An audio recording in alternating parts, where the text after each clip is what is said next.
And that is in many ways correct. So why did this happen? Well, first of all, if you want to be good at anything in the world, you need a couple of things. You need talent, you need training, you need timing, there's a lot of T's, and a bit of luck as well. And those kind of things, I had all of them when it comes to champagne. And most importantly, I would say, is the gift. And the gift is that I'm born with something called photographic sense of smelling memory. So I remember smells in a rather unique way. And that it's the tool, it's my nose, it's my brain in combination that gives me the opportunity of sensing a little bit more than most people, but definitely remembering a lot more and putting it together in my computer base in my head. And the reason for that is two. It's my parents. My mother got this gift for smell and describing it, and she was so affected by emotional things, smell most of all. She got intuition and those kind of things. That's not my father at all, but his memory is extreme. He's turning 90 years tomorrow, and we are... Unfortunately, I cannot be here on stage later today when my book is one of the competing ones. Everything You Want to Know and a Little Bit More About Champagne, it's called. It's the first time I make a small, little bit champagne for dummies type of book for ordinary people to understand champagne. But anyway, I come back to my father. His memory is extreme. He tells stories from his childhood with details that are extremely exact. So I put these things together. I got this sensitivity, and then I put them together and understand how they are connected and remember them. So that could have been perfume. It could have been something completely different. But it became champagne for the simple reason that champagne is the most multifaceted wine in the world. It's actually the highest amount of aromas of anything that's created on the planet that is kept together. And the reason for that is, of course, part of it is mankind. It's the way the grapes have been treated. It's the way that you ferment. It's the oak barrels or all these kind of things, the technical parts. But most of all, it's the unique terroir of champagne. And the unique thing, which gives me goosebumps each time when I think about it, I feel such a great respect for the drink champagne. But very often people are drinking it in the completely wrong way, because it's too much, in my mind, connected to celebration, too much focus on the bubbles, too much leisure. I love the social part of it, but the wine always deserves a long time of getting into it, concentrated, finding all this tremendous amount of notes that you can find in a bottle of champagne. And the respect starts 30 million years ago, because that's the time when the inland sea, called Paris Basin, dried out and left a lot of things that I'm allergic to today, shellfish, which created the base of the soil for what has become the most beautiful chalk in the world. 5 million years ago, next important step happened. It was flat, and suddenly there were some earthquakes, raised the soil to perfect heights that today are in the perfect angles, etc. So you have in Champagne 320 villages. Among them, only 17 are perfection, Grand Cru. And the difference between a champagne made from the outskirts of the districts to the finest Pinot Noirs and Chardonnays from the Grand Cru villages are, of course, tremendous. On top of that, Champagne has one of the most unique abilities to age in beauty.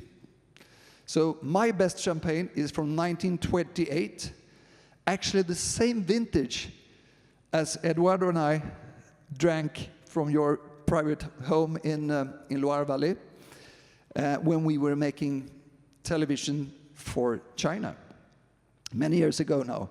And Edward said yesterday, you said that we have so many nice memories, and I was telling one of them, I said that making this television part, the other part was more nostalgic and a little bit tragic in a way, which I think we should think about it today. It was during the pandemic, everything was closed. Edward was in Sweden for a very long time, and I was one of the few who met Edward during that time.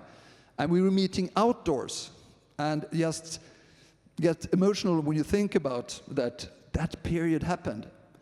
And one thing for me, of course, was the scare of losing my nose, my sense of smell. And it actually happened. I got 2 weeks without smelling anything.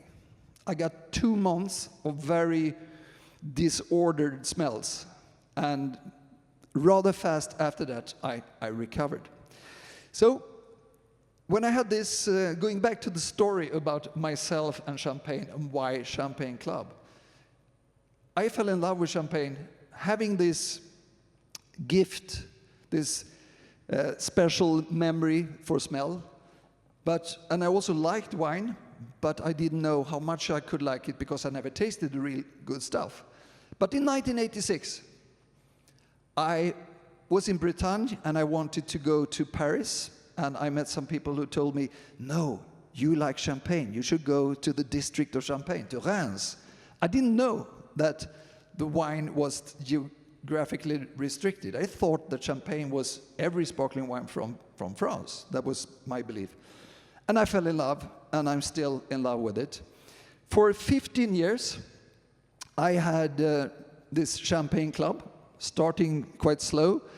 Today, Champagne Club, as an app and as the website, has got 21 million views a year. That's the latest figure we got. We don't have so many paying members. We're not so much out on YouTube, etc. But so many people watching this website. So it's champagneclub.com. Today it's the biggest independent source of champagne knowledge in the world. So we bring in a lot of information from others. We are a small team who writes articles with mine as the base, of course. And on top of that, I've tasted 150,000 champagne bottles. I've tasted a little bit from, approximately 150,000, and 17,000 unique tasting notes. In my latest book, Champagne Magnum Opus, it was 13,000, so it moves quite fast, because everything today is sent home to me, so I taste blind with the same kind of tools, the same kind of glasses, in the same place. And all of them, I rate them on a 100-point scale, and most importantly, they have unique tasting notes. And that's the center of Champagne Club. What we are right now doing, and as I mentioned yesterday, for you who listened to the non-alcoholic speech I had, is that we are developing an avatar with me. A few of you have seen it.